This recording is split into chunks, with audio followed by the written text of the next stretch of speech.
Hi there.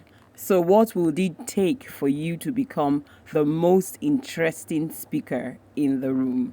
Well, join me. I'm hopping from restaurant to restaurant, having a great time this weekend. Come along with me while I tell you the story of my very first time on radio. Well, as a public speaker, you'll find yourself, speaking to diverse audiences, sometimes the ones you cannot see, and sometimes you're standing in front of a million people, depending on how large the stadium is. And you'd have to communicate with all of them. You'd have to, steal their experiences, change their moods, make them happy, give them something memorable, give them information they've never heard, wow them, and of course, become unforgettable. So, how do you become an unforgettable speaker? Well, I can never forget the first time I was on radio when I was just suddenly told after the audition to go and take an announcement on radio. And well, I began to fidget. I began to shake. I was like, no, I need some rehearsal. I need some time to get myself together. And I was told to go in there anyway. And, I was giving a paper. Oh, yes. Back then, we used to read from papers. And I started to read. But, I became lightheaded. And the words in front of me on the paper were swimming before my eyes. I was so terrified. I was suddenly feeling like going to urinate. Oh, yes.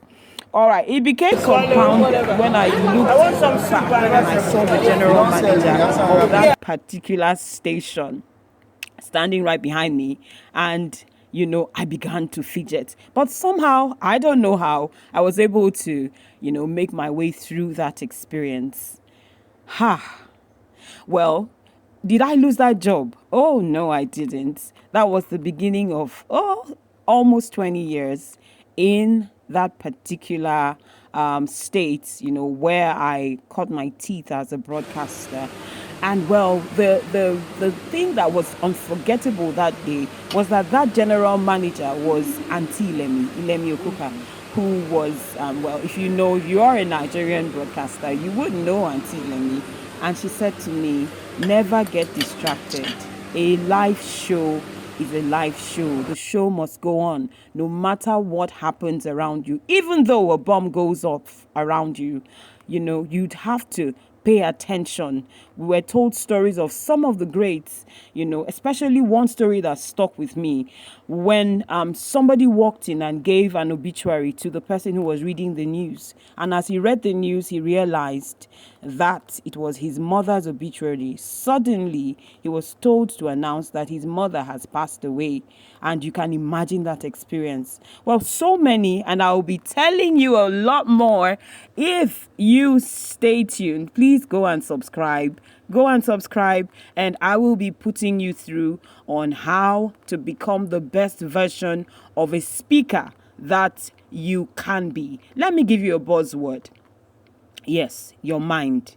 It begins from your mind. A speaker's mindset is a different mindset.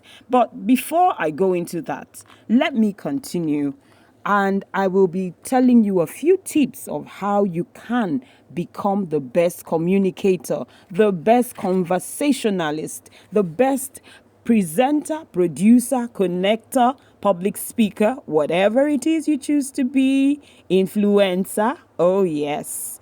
Well, one of the things you must bear in mind is that your audience is your responsibility. Oh, I remember when I was reading a book written by the famous and the amazing John C. Maxwell. And he says to us, he says, when I'm speaking to people, I feel it's my responsibility to make it an enjoyable learning experience. Oh, yes.